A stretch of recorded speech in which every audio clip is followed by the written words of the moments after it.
Welcome back, you guys. My name is Sarah. I'm known as Carnivore Yogi over on Instagram. Today's episode is with Irene Lyon. And this is different than a lot of my content because we don't go into macros and metrics and talking about eating this and eating that and don't eat that and don't eat this. We are going deeper than that. We're talking about the nervous system. And if you don't know this, your nervous system is responsible for all those end organs that we talk about, the gut, the thyroid, your body's metabolism, your ability to heal, all of these things are controlled by your nervous system. And this is one thing that people are really leaving out of the conversation completely in this space that you guys are watching. People almost never talk about this aspect of how the body operates and depending on our stored stress and the state of our nervous system. So this is a snippet of a longer conversation. The whole conversation is available on my podcast, which I will link in the information section and in the comments of this video. But this is a short little snippet where we do talk about how trauma doesn't have to be necessarily a traumatic event. In the podcast, we go far deeper than that of how you may have trauma and not even know that this is a thing for you. And it could be causing dysregulation in your body, causing your metabolism to slow down and causing these autoimmune issues. So the smaller snippet is really where we go deep into the science about how these traumatic events and trauma causes the body to have autoimmune disease, have issues where we can't lose weight, where we're just stuck and it doesn't matter what we do. So again, this is a resource for you guys. I will be posting the full episode in a couple weeks. I just made the decision this week that on Saturdays I will post the full length podcast episode for on video format for those of you who are just strict YouTube only. I know I have a few of you guys, but for those of you who love podcasts, please do check out this full episode available to you guys on many platforms. Leave me a comment if you want to start a dialogue about this, but this is another resource for those of you guys who may be struggling and are just confused and need another place to go, another box to check, something else to really look at and go a little bit deeper than just macros, metrics, and food. So I hope you guys enjoyed this conversation as much as I did. And again, make sure you check out the full episode linked in the comments. Yeah. And the ACE study, I learned about this years ago when I did a trauma-informed training. Yeah. I don't know that a lot of people really are familiar with that and like the strong scientific ties to trauma and chronic illness as someone gets older Oh, on that a little bit more. yeah. It's huge. I mean, it was originally an Yeah. accident, air quotes. So it was in Southern California, La Jolla, and it was how did it, how shall I don't want to give the full story because it take a while, but basically there was a healthcare program through an insurance company in California, or maybe it's the States, Kaiser Permanente. Yes. And the program was for people who were incredibly overweight, so over fat. Technically, we would say obese. And they were having huge success with the dietary intervention, exercise, therapy, group support, really the real pieces that we need, that we know we need, in addition to now we know we need the trauma stuff too, Yes. the nervous system stuff. But so people were having a lot of success. And then what the main researcher, Vincent Felitti, found was that there were people that were just disappearing, like people who were doing really well, dropping hundreds and hundreds of pounds. And he's like, what's going on? Like, you would think that they would want to continue this work. So long story short, he was able to follow up with these people. And when I say these people, I don't mean just like 10 or 20. At the end, it was something like 18,000 Oh, people. wow. So it was big. Yeah. And turns out that the people who dropped out and who no longer continued had some kind of early adversity, some kind of trauma growing up. And so over time, they questioned and did surveys and came up with, in the end, a questionnaire of 10 questions that asks things like, was a parent incarcerated? Was there alcoholism? Were parents divorced? Was one of your parents not mentally well to take care of you? Was there physical hitting? Was there verbal? Was there sexual misconduct? All these things. And so what they found is that if you had more than one, like each score, each point, and I don't like to quote stats because I always forget them anyway, but it was along the lines of the more points or scores you had, the more likely you were to get sick later in life. And the list is long. Chronic illnesses like fibromyalgia, autoimmune illnesses, chronic pain, addiction, heart disease, cancer, arthritis, like osteoarthritis. It was just this long list that most of society assumes, well, that's just a genetic thing. You're Yes. born with it and you get it. And there's some half truth to that, and that we have genetic predispositions in us from what we know now. This could completely change in another 10 years when we learn more. But we have these predispositions, they get turned on based on how the autonomic nervous system is functioning. So if the system is in huge dysregulation and swinging between fight and flee and freeze and in this looping of nervous system chaos, if we use that term, it will turn on, it will express the genetics that will create those illnesses. And the research was so conclusive, and they did this in multiple countries. So they did meta-analyses, and they thought, oh, well, maybe this is just a socioeconomic thing, maybe it's an American thing. And no, when they looked at other westernized nations, it was the same thing. And so when you see enough of that, it's almost fact. Like when there is stress early in life that is chronic and constant, the autonomic nervous system is put into a state of severe stress.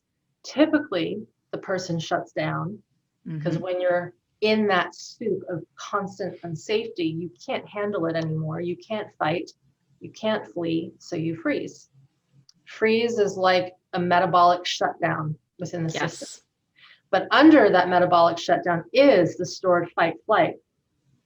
There is that stored intensity. And so when we start to look and work with folks who know that that was their early upbringing, and we're starting to peel back the layers and get back into the body, a person will go from feeling pretty numb to feeling anxious. Yes. They'll be like, something must be wrong because I'm feeling all this anxiety, or I'm always angry now, or whatever. And I'm like, that's good, because that's the fight flight energy coming up. But we also have to make sure that it comes up and out, and it's released in a way that is titrated and contained, because if it's too much, you can flare the condition even more, or the mental thing.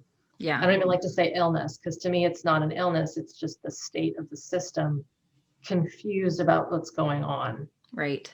I hope that all makes sense. Absolutely. To me, and what people want is this fast cathartic release. Oh, it'd be so easy, wouldn't it? Yeah, but that's in my experience, it's just not Doesn't work.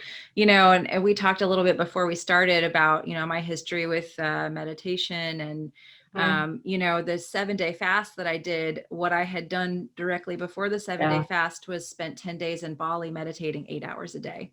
Whoa. And I came home from that meditation back to my life.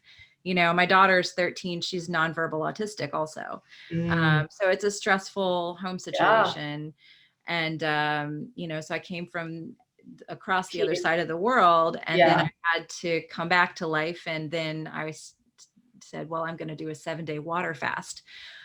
And I look back on that whole thing now, and I'm just kind of learning what I'm learning through your work. I'm like, oh, wow, that is really interesting, Well, everyone's a bit different, and I don't know your early history, but it's all of us have some form of something.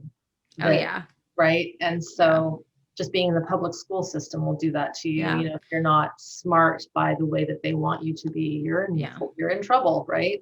But I did a video a little while ago on my channel about why we continually self-sabotage and flee from health and have resistance and procrastination. And it's a huge one in our society.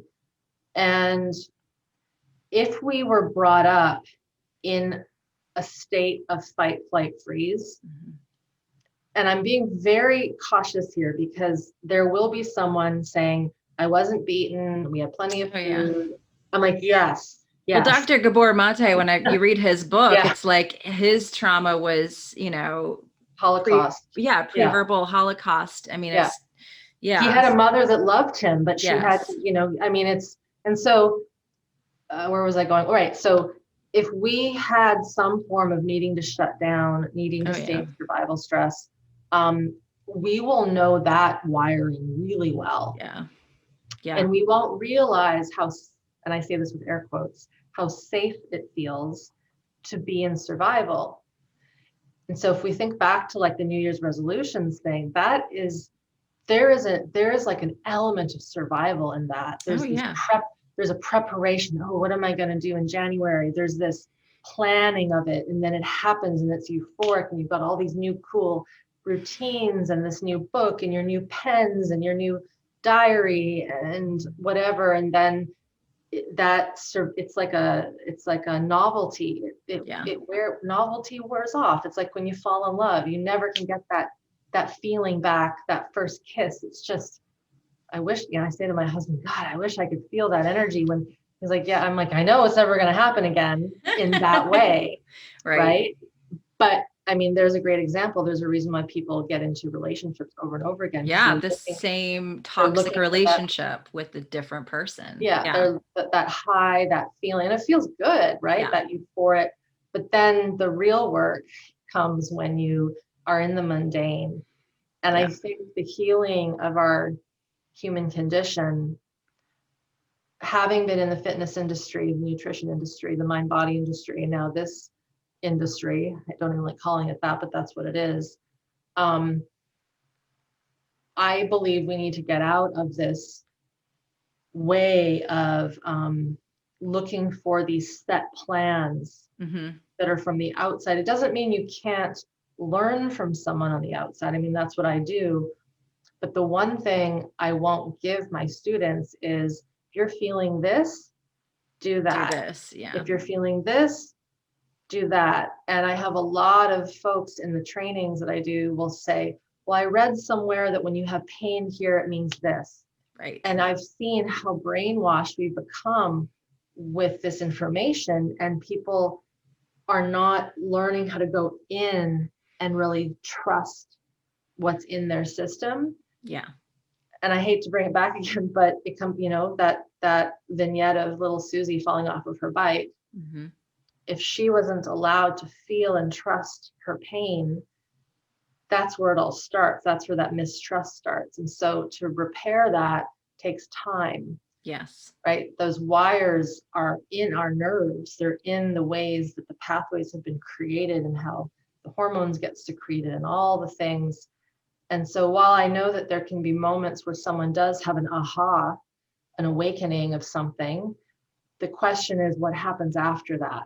Right.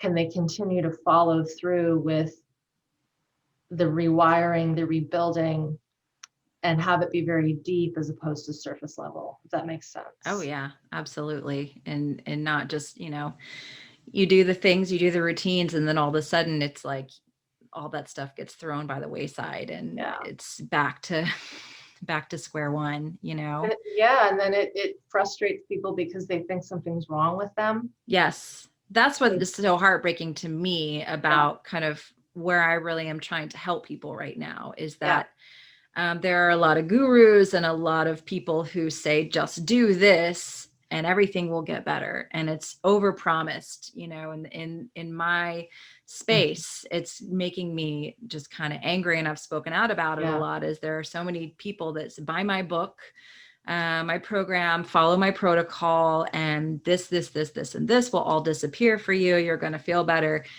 And what happens when it doesn't work out for those people? totally. Is they end up feeling like they are a complete failure because they Yeah, followed the book. They did yeah, all the steps. They ate the food that yeah. was said in the prescribe. I've got people Minute. in my group now and they want to, we test blood sugar and I kind of Yeah, teach them how to hack blood sugar and, yeah, tracking sleep and all that. And I'm like, but at some point, you have to put all those tracking devices away, because you're 100%. creating more and more stress for yourself by, Yeah. looking at what the blood sugar meter reads at 3 in the morning when you're awake. And like, it's, Yeah.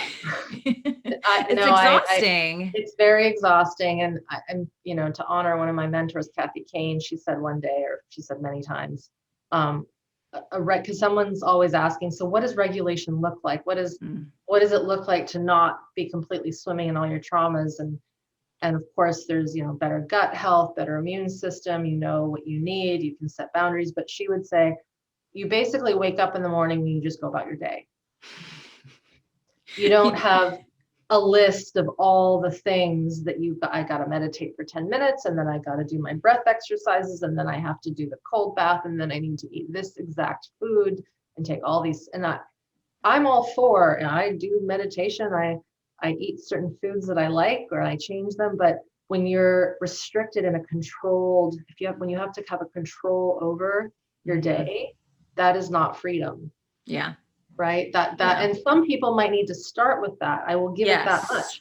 much. So I have courses that I put people through, or they sign up and we guide them through them. And there is a structure at the beginning, for sure. Yeah, the 5 stages of neuroplastic healing. I was just reading your ebook on that, Sure. and down at the bottom, the very first one is like the food and the environment. Yeah. You kind of We have to have that. we need to have clean air and clean food, and that is, I Yes. don't talk about it so much, but I hope that's just a given, right? Right. And Right. then once we know those are there, and that's why some people, when they've been so unwell and have had such bad behaviors that are not good for them, and they do clean up their diets really simply, it doesn't have to be crazy, and they drink more water and they move a bit more, even if it's just a 20-minute walk a day, things just change so much. And it's like, Hmm. well, that's because you're giving the system what it needs. But then we got to go a little deeper, Yeah. You right? don't want to stay at step one. And that's where I feel No, like so many people are at step one, yeah, and they're just, there's so much more than just yeah, the bottom part. Yeah. yeah.